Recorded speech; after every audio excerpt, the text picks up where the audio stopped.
not only did she beat her, but the one way that no one gave her a shot of, she did it with a fucking submission. I officially hate Darren Brunson. Wanna know what we saw? What? We saw a heavyweight Dustin Poirier. Scream, hey, Gamrot, rob me. Grant Gamrot, you thief. Porn star measurements, plug here, let them in, passing out the medicines. We've been on that rock star regimen, knowing that I'm heaven sent, higher than I ever been. What's going on? Welcome to Totally Blitz Podcast. We in the fight zone, breaking down everything that was UFC 285, John Jones versus Cyril Gahn. And as always, before we start this, go down, like, and subscribe. Drop your comment of your thoughts and everything else. Let's get into it. I'm Paul. Pick a win. I'm Concha with the egg on my head. And I'm joined with... I'm the fight expert.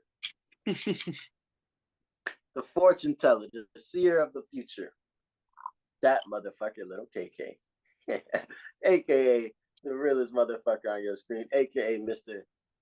I will never be wrong. Well, shit, I'm not gonna lie. Kev hit some nails on the head. Before we get into it, let's dissect what was 285. We saw some new champions, multiple new champions. We saw a banger of fights in the prelims to the main card. But also, Kev, did you know this was like the fifth highest grossing gate in UFC history? I thought that was insane. I saw the numbers and I was like, yo, this is like up there with Connor and Khabib. And I was like, oh, wow. The only thing beating this, the only one beating this is like the three Connor fights. This was literally outside of Connor. This would be number one. I feel like real shit. I really feel like everybody came out to that fight. You know how you guys said the Jake Paul felt like a big fight.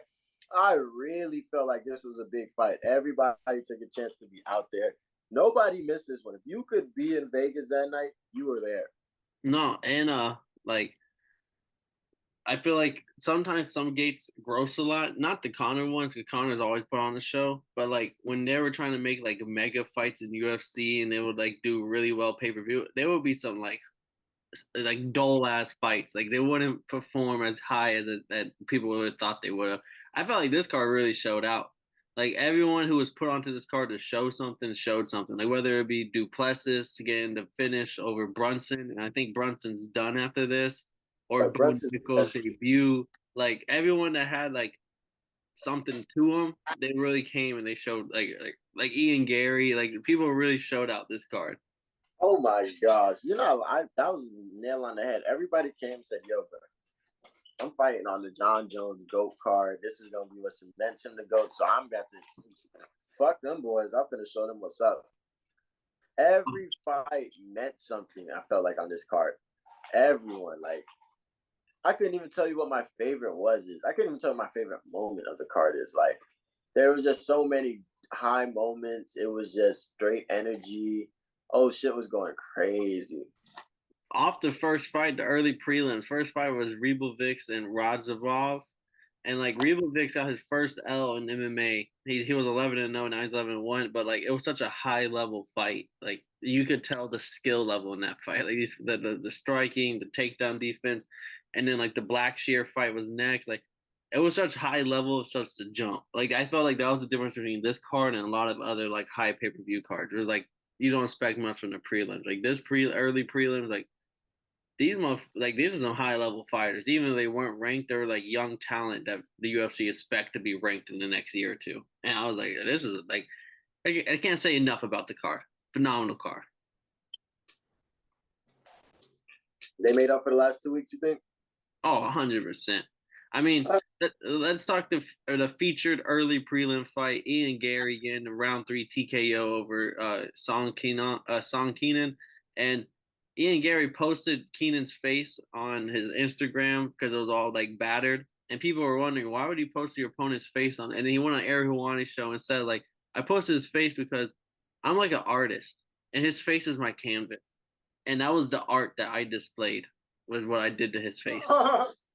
And I was like, damn, like I can't not like I continue to fuck with Ian Gary even more, but like he showcased like he's truth, like his striking really is like top notch, like double the total strikes. Every strike he landed was a significant strike.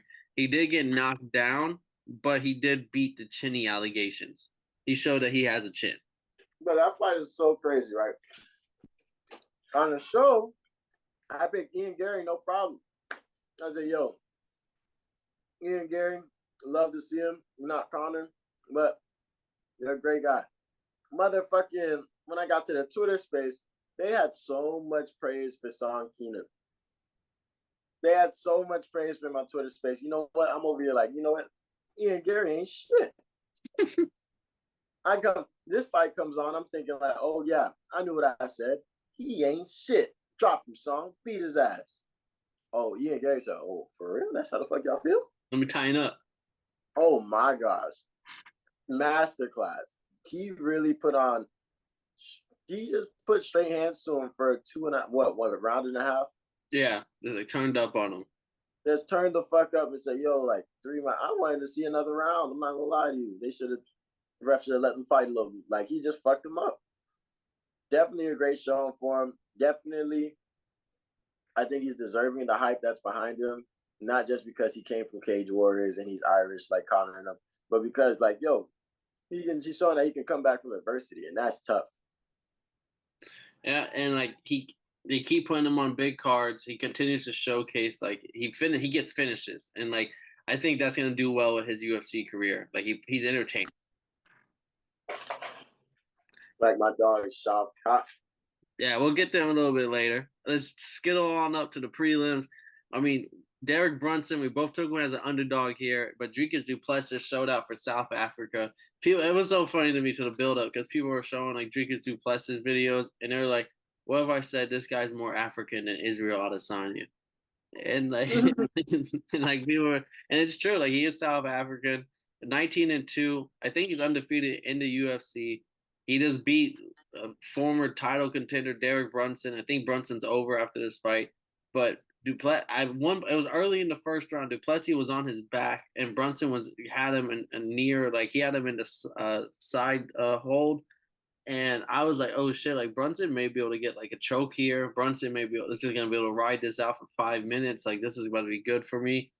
And then Du Plessis ended up like not reversing, but like reversing enough to be able to sprawl out of it. And I was like, oh shit, Du Plessis is showing like he looks so wild, and he is wild. But then in certain moments, he does some shit where you're like, oh okay, like he has control of himself.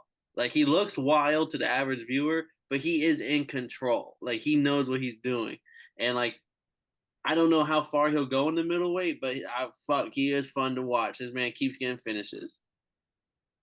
I fuck with him, man. I will never allow others to change my view on Ian Gary ever again.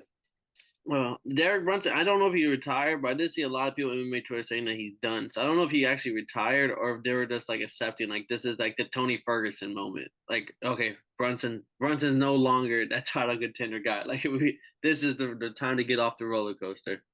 I officially hate Derek Brunson. Why? What did he do to you? I hated him when he talked shit to Izzy. I hated him when he talked shit to I hated him when he got knocked out by Cannonier. And now I really hate this mother trucker because you go from title, literally contender. Like if you had won that fight, you would have fought International Fight League. Yeah. Rematch Izzy, got your ass whooped, but nobody would have said nothing. You would have made great numbers, and you would have had a nice little check headline in the pay-per-view. Instead, this motherfucker gets tired after putting them things on him in the beginning of the fight.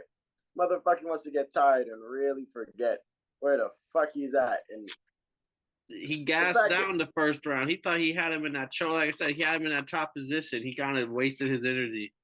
The fact that motherfucking he got full mount on top and got reversed the shit out of his ass and went immediately back to the feet. I was like, wow, he's literally doing what we said all he didn't have to do. As long as you stayed in control, kept pushing the pace, and breathe, motherfucker, you would have been straight. But no, let's go ahead and try to hurry up and get this finished. Instead, let's get finished again, like I did in my last fight. And what I'll probably do in my next fight. You feel me? So this is why I hate Derek Brunson. Yeah, I mean, it's definitely, like I said, it's time to get off the roller coaster. He's done his like Derek Lewis Derek Brunson, something with the Derricks right now. Derek Brunson, Shogi Ferguson. I'm just saying. It all goes together. One person who kind of righted his ship and righted his history was Cody Garbrandt. He got the win over unranked Trevon Jones, bantamweight win, unanimous decision. Bro, that takedown was crazy. And I was shocked he went for it because Trevon Jones, the BJJ, that's the one thing I gave him was like, okay, on the mat, he should have the advantage. So for him, Garbrandt to get not just one, but he got multiple takedowns. Kind of comfortable there. There wasn't a lot of punches thrown for a fight that involved Cody Garbrandt, but it was kind of like technical striking. It was kind of like striking that was used to set up other aspects of the game. It wasn't. It was a Cody Garbrandt that didn't seem like he was looking for the knockout on the feet. Like he was okay with going to the judges, beating you tactically, and I always liked Cody Garbrandt because he seems like a real, like he kind of seems like if someone was to describe who the Diaz brothers were, they would probably picture Cody Garbrandt in their head. Yeah. And then all of a sudden you finally meet the Diaz brothers and you're like, oh, they're more stoner than I thought they were. But like Cody Garbrandt seems like one of the more like real cut from the cloth kind of people. Like I would honestly like to see like a Cody Garbrandt documentary because I don't ever hear much about him. But when I hear him talk, I be listening. One of my favorite tough seasons is TJ Dillashaw and Cody Garbrandt. That was awesome. Snake in the grass. Oh, that was the Conor one. But like it kind of carried over from that Conor one. Every time Cody Garbrandt had a chance to steal this man Dillashaw, he did. At one point, he literally strangled him, just started choking him. That's my favorite one because like the reality TV knows how to work camera angles perfectly. Because like the camera angle is one way, you see them like face to face. Next camera angle, you see this man like choking him through the doors. I was like, oh shit! Like, bro, really had him on some. Why you little? Like Dillashaw was just like arms up, like trying to be the bigger guy. Like I'm not getting involved. Like Dillashaw's just over here. Oh my fake. Oh my fake. Shut your ass up, nigga. You know what? But and they have my favorite. You know how it's coach versus coach. They have a little game or something. Yeah. This man Cody Garbrandt was whooping. I forget what the game is called where you hit it and it goes all around the thing. Oh, like tetherball. Mm-hmm. But then I had him over a pool. Shit was huge. It was crazy. It was kind of cool. Cody Garbrandt had this man. He was one away, and TJ Dillashaw only had one. TJ Dillashaw came all the way back and busted his ass. I got rewind. But like, I love Cody Garbrandt as a person, but let's not act like beating Trevon Jones is like a career saver. Like some people are thinking he may be back. Like no, this is like he beat like I think it's like Trevon Jones was ranked like 52nd bantamweight or something. I was like okay, like right. Yeah, you beat a guy who you probably should have beat. So like let's see where you go from here. Yeah, I'm not gonna try my dog Trevon Jones because we did pick him, but like we beat somebody that we wouldn't be surprised if we seen in Bellator in a couple of years. Yeah, we picked a lot of dogs, and as we know, it was like 11 straight favorites at one point. So like Trevon Jones, Derek Brunson were some of our dog picks, and we should have known. We should have known it was all favorite type of day. Immediately, we knew he wasn't making no money. Then we jump into the main card. Let's talk about the UFC debut. Bo Nickel, I was hyping him up. I think you somewhat hyped him up, but you said let's pump the brakes a little bit. But Kev, I need to hear your words. Like, how did Bo Nickel impress you? Did he make you a fan? The next year or two, Bo Nickel is about to be a straight up problem. I'm not gonna lie to you. Bo Nickel is an issue. He's really gonna put niggas on watch for a second. He has the wrestling. He has the submissions. But what I liked about him most was his pace. He knew that he was coming to get Brett out of there. So his pace was insane. And that reminds me of those world-class wrestlers. Because if you ever watch like a world-class wrestling finals, pace goes crazy those first rounds. His pace was insane. Like, you're not going to be able to keep up. The lower level fighters, especially people that aren't even ranked in the top 15, you're not going to be able to motherfucking keep up with that. Like, it's going to be a damn, like people are gonna really fuck with Blow Nickel because he's literally blowing by his entire competition until he runs into some great talent. So I think for the next year or two, he's gonna be fucking motherfuckers up and quickly. But at the moment, we'll see. We'll see how far he goes, man. He does have a nice, strong division. We'll see. We'll see how that shit goes.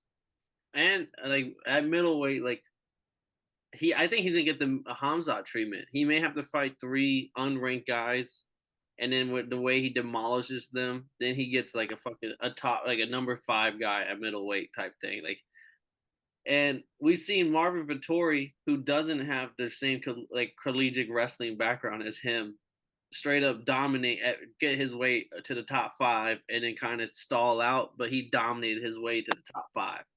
And like Bo Nickel, way better wrestler than him. And if he can continue to get his hands the way he is and work in the BJJ the way like he has showcased, like he can really be a problem. Nah, B is an issue. Like as of right now, it's a fucking issue. I want to see what his striking looks like. I feel like, what did they throw? 1 punch? He threw like 6 total. The other guy threw 2, only landed 1. But also like this is middleweight, where a division where it doesn't get respected to be deep in the top 15. It's more top heavy. But like, let's say Bo Nickel fights another unranked guy next fight, and like these unranked people, they fight fairly quick. And the way Bo Nickel didn't take damage, it's not unrealistic to see him. I would say I would see him at International Fight Week in July for sure. If that doesn't happen, maybe even sooner. And if let's say he wins that fight against another unranked contender series type of guy, and then they book Marvin Vettori versus Bo Nickel. I don't know how you don't pick Bo Nickel in that fight. Like I love Marvin Vettori. I'm like Marvin Vettori gets slept on. Like he be dominating wrestlers. He be dominating people outside of Izzy. But then it's like when Bo Nickel gets into the octagon against someone who can only wrestle, I just don't know how you don't pick Bo Nickel then. Yeah. Niggas like Izzy and Robert Whitaker can't really fuck with Marvin Vettori can't fuck with. Yeah, that's the next episode. It's super top heavy. But outside of that, like Bo Nickel has an argument to probably beat anyone else. Then let's go to our other wrestling motherfucker, Gamrot, getting the split decision win over Jalen Turner. I thought it was a close fight. I thought Turner did enough to win, but I also see the reason why Gamrot run with this controlled time. But like Turner was defending a lot of the takedowns. There were sometimes he got caught, couldn't get back up, but he did score a knockdown. I just felt like he did the more damage out of the two. That's the only reason why I thought Turner in a close fight would have got the nod. But you know what I'm noticing? I notice whenever I wear these short ass shorts, I be trying to get up and shit. I be trying to show America my legs and shit. I feel like that's what I'm You're showing them off, man. You work on them, you gotta show them now. I'm telling you, but nah. This was I'm not even going because I'm quick to scream, "Hey, Gamrot, Robin, Grand Gamrot, you thief, Gamrot, you." I'm not gonna lie. I definitely feel like he won those last 2 rounds, and I think Jalen Turner won the first just off of. I've only seen the fight once. I would love to go see it again. Give it some time to come back out. But I think Gamrot them boys were just 2 hitters. They came ready to fuck shit up. I feel like Gamrot's wrestling was so superb. Jalen Turner had to watch for the takedowns 24/7, so he couldn't let his hand go like he wanted to. But regardless, he still got taken down. And then he just knew that he could get back up because Gamrot couldn't hold him down. So I can see that me personally, I don't know what the fuck judges be looking at.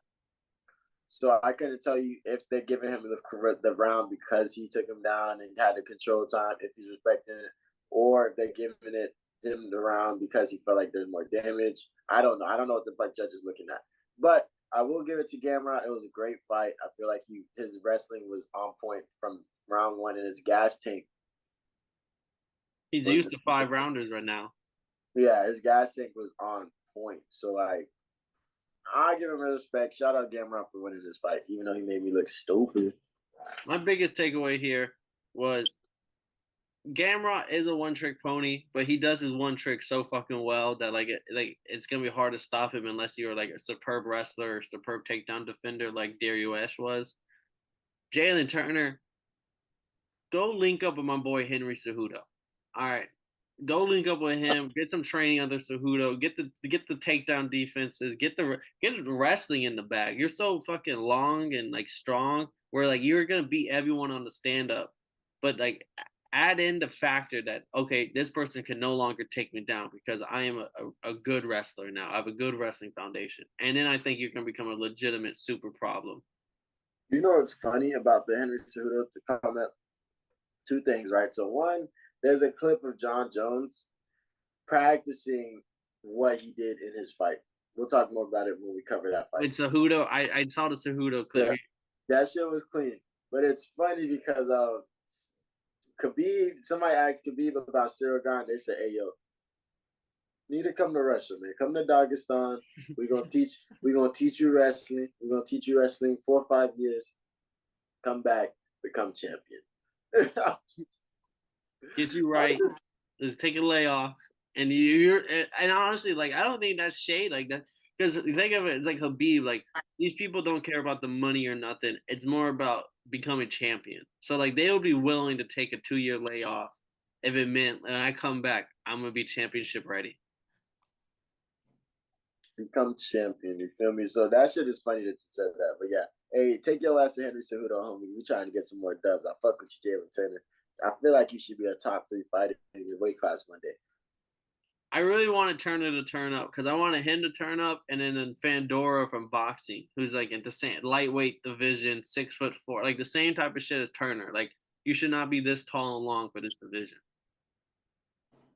Then we are third last fight. Some of the people, I think it one fight of the night here. Shafar Rakhmonov getting the sub in the 3rd round over Geoff Neal, and I mean, it wasn't scored a knockdown, but Geoff Neal definitely rocked him and like dropped him to his knee for a second. He got back up, shrugged it off, continued on to like the masterclass performance I felt like he was having, whether it was in the ground game, shooting on submissions, whether it was on a stand-up. Yeah, he would get hit with a couple, but he was definitely landing way more than he was getting hit with. Like I love Rakhmonov, and this was the perfect test of like we need someone that has a lot of power.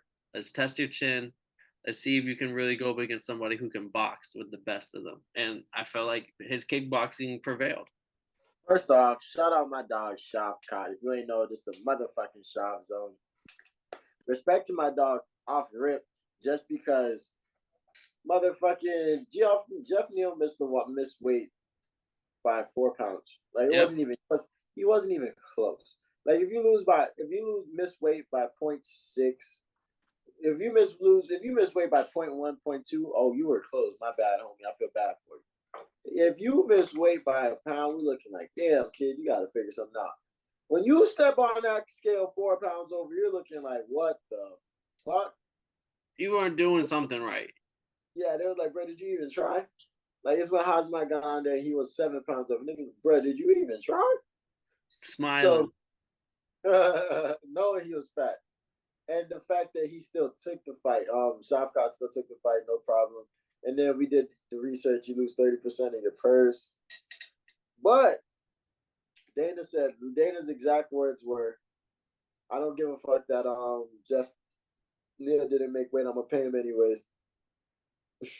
Hey, I mean it was fight of the night, and Dana White's the king of like bending the rules on the fly. Yeah. And nobody remembers it.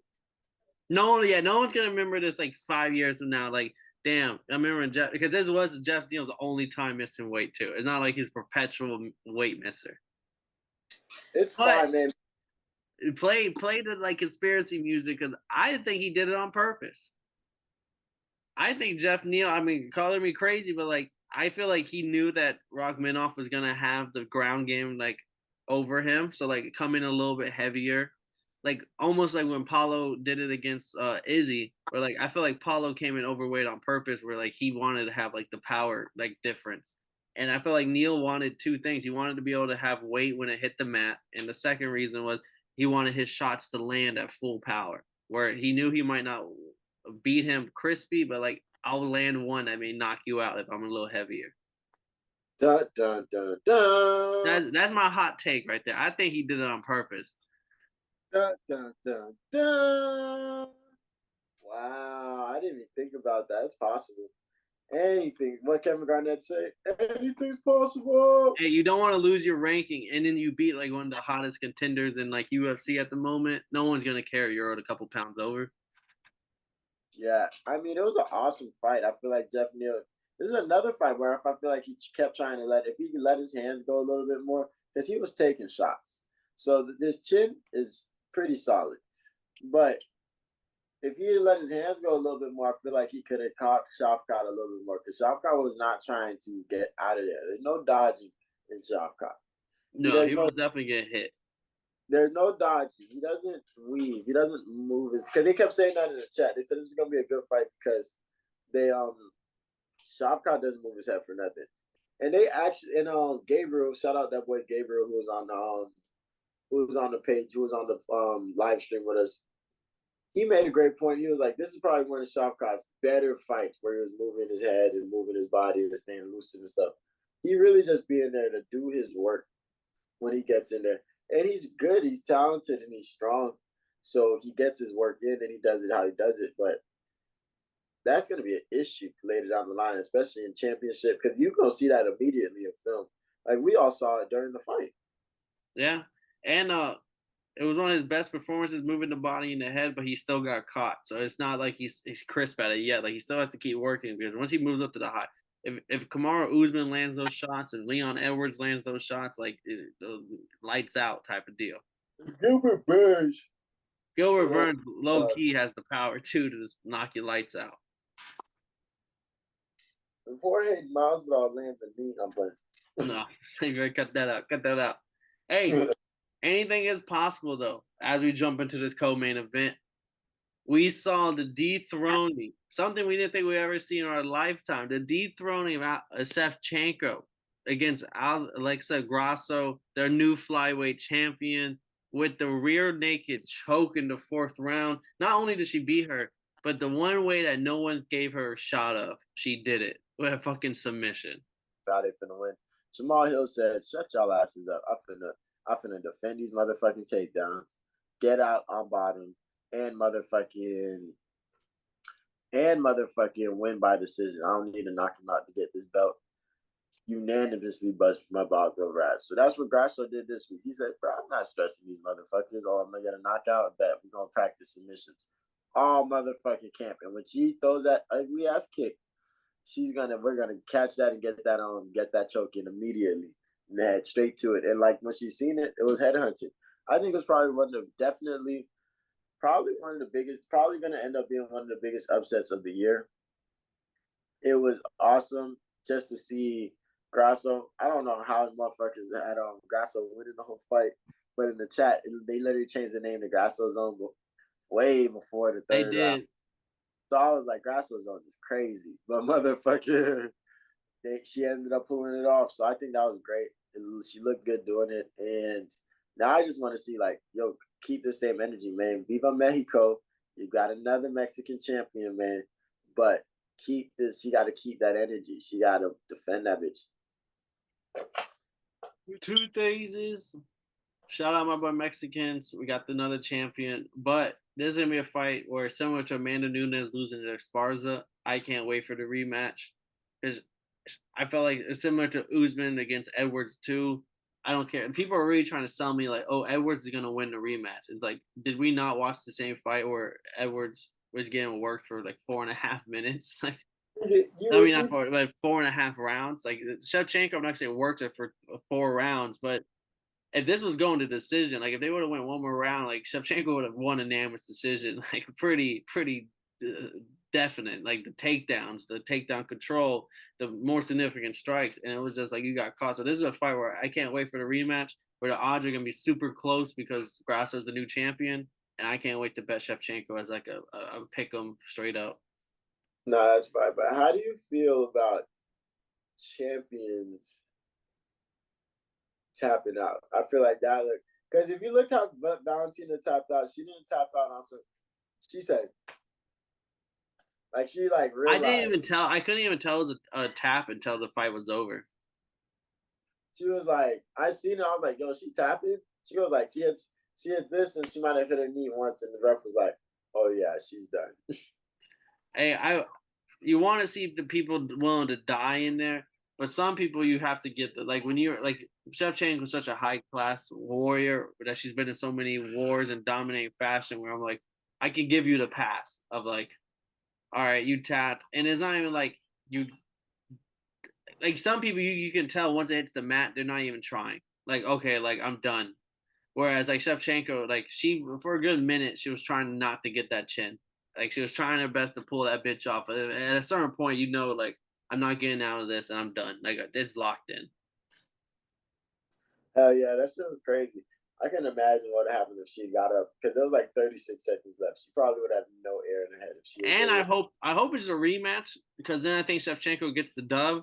But a whole bunch of like Aaron Blanchfield has definitely made a reason on why she may be next. Like fuck a rematch off for it. But I think Shevchenko being the champion she is, for how long she was, she has the right for like a rematch off for it. Bro, this Aaron Blanchfield Shevchenko fight, I'd rather see that than the motherfucking Grasso versus Shevchenko. Hey, I can't see UFC telling Shevchenko like after all these years like you're gonna have to go fight someone else before you want a rematch for your belt. Yeah, and you know what's funny? She said Joe Rogan asked if you want a rematch. She was like, "Yeah, I want revenge." Hey, revenge season. I was just say I can't wait for the rematch. But shout out Grasso, like she did the impossible. She not only did she beat someone that everyone had her as a huge underdog in, but she did it in a fashion nobody picked her ass. So like no, like I know that feels great. Like you really does like shock the world. And the fourth biggest gate in UFC history, everybody was watching. Everybody's gonna know the Grasso name now. Yeah, nah, for Then Mexico. Viva Mexico. But let's get into the main event here. We saw Jon Jones return to the UFC at heavyweight against the number one heavyweight fighter in the world, ranked in UFC's terms. Not only did he win, but he did it in spectacular fashion, easy fashion. First round guillotine choke, got it done, locked it in, fight over.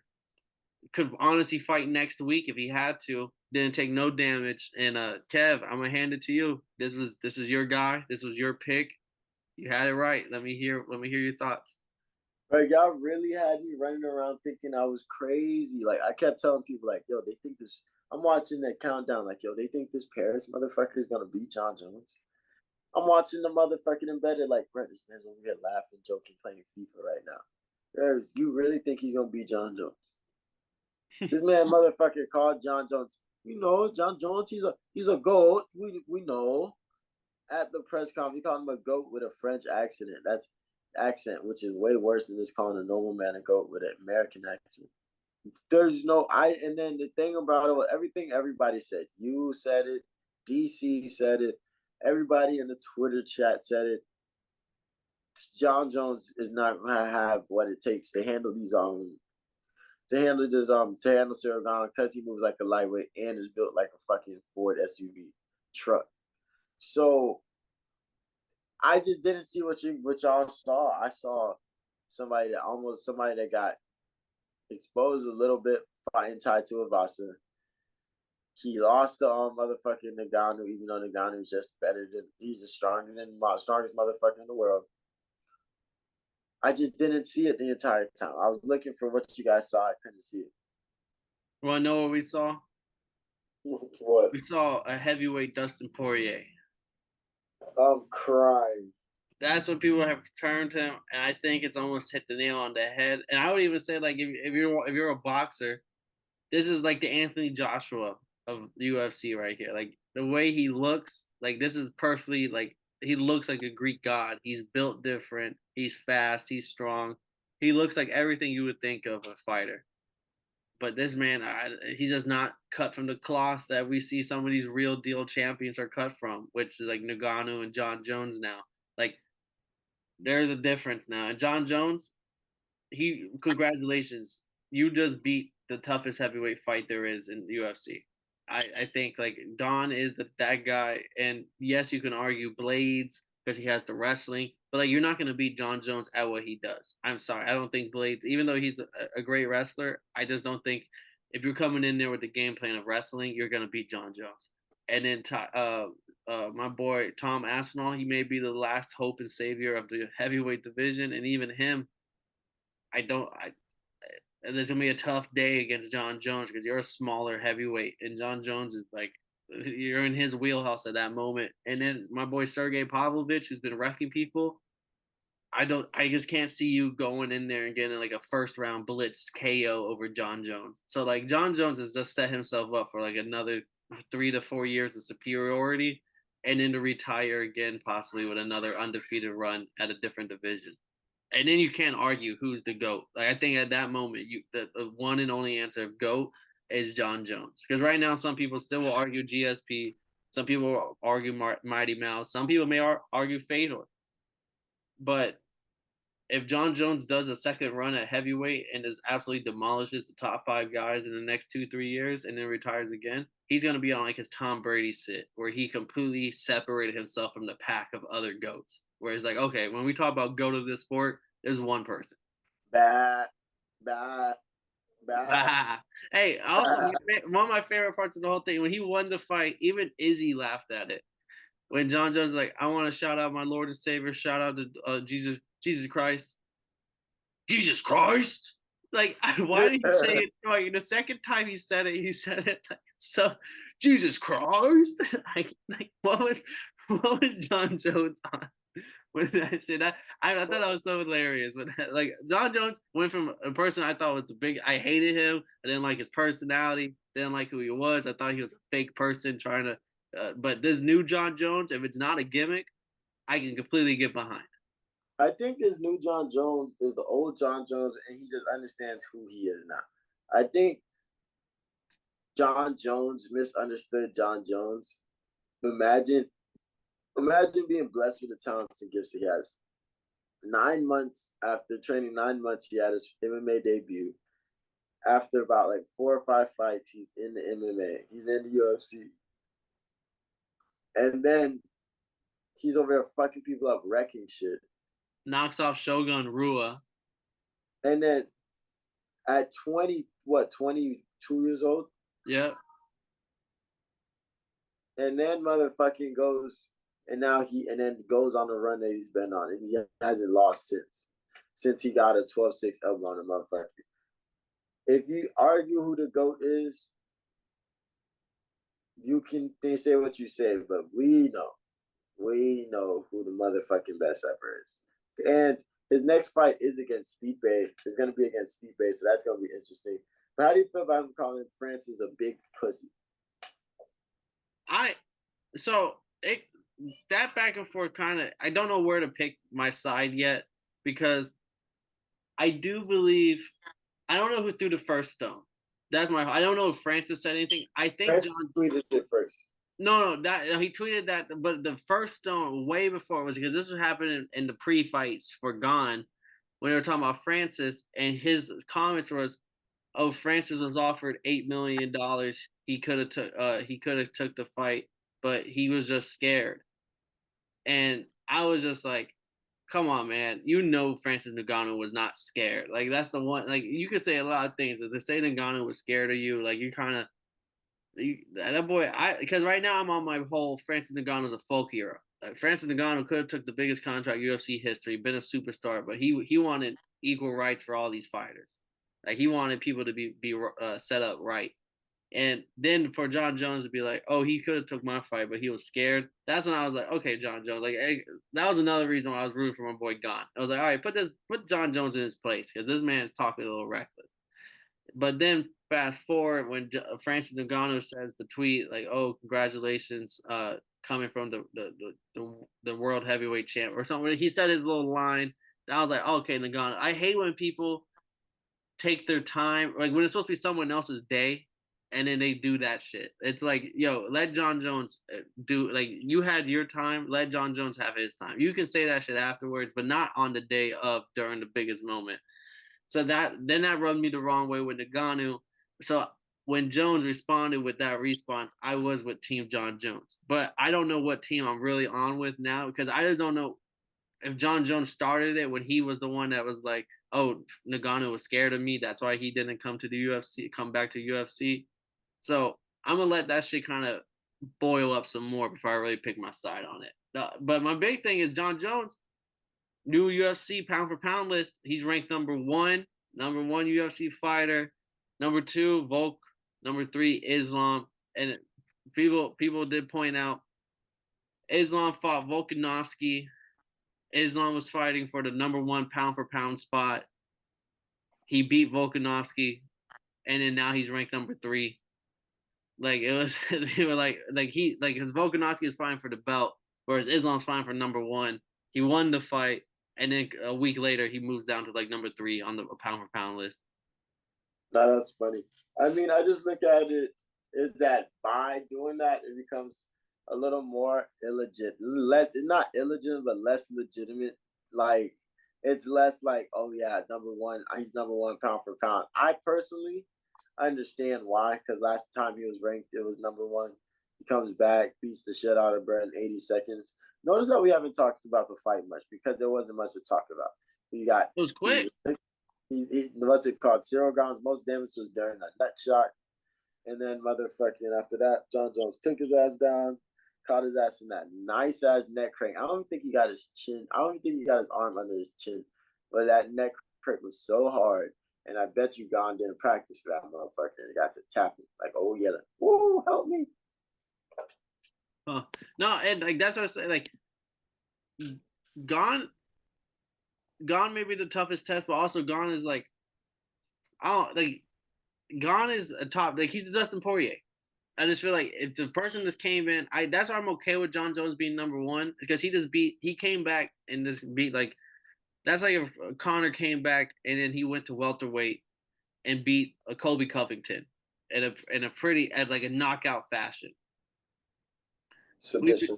We'd be saying here like, okay, like fuck, like okay, we have to put a lot of respect like Conor McGregor. So I'm okay with him being number 1. I think Volkanovski is still number 1. I think he's number 1 in a lot of people's hearts still.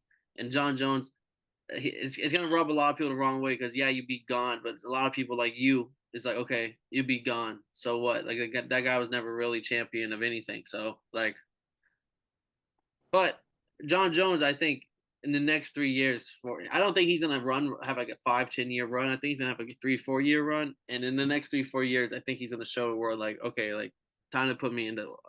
I'm a solo GOAT. There's no when you talk about GOAT UFC, just talk about me. And there were some other great fighters as well. Hey, what's my shirt say, Paul? The greatest. Bah. That's all I gotta say, mate. Bah. But hey, I would have personally put him in number 3 and let him work his way back up to number 1. But hey, man, it is what it is, man. As long as Islam is down 1, I'm okay with that. Oh, all right. Let's end it right there. It was a good. The UFC 285 was a banger from start to finish. We got some more. We got UFC Fight Night JON versus Fashashvili. It's gonna be a banger coming up this weekend. So stay tuned for that if you're gonna watch the picks. But as always, if y'all didn't know, this has been Totally Blitz Podcast. We broke down UFC 285. We'll be back for some more. And this is Paul, Pick and Win Contra, joining with Kev, Waterboy, the Street Fight, Savoy, Goat Talk himself. And if y'all ain't know, well, now y'all know, motherfuckers. I got a problem with being problematic. Get the light beam on me, ready for electrostatic. Don't you step into this box if you're not batting. Then my gang got tools, you can call them boy crap. Man, this gang got rules, man, you better watch your passes. This ain't not new. And then see some accent, all I say is true. You better stop your capping, lacking really your ass all in the passing.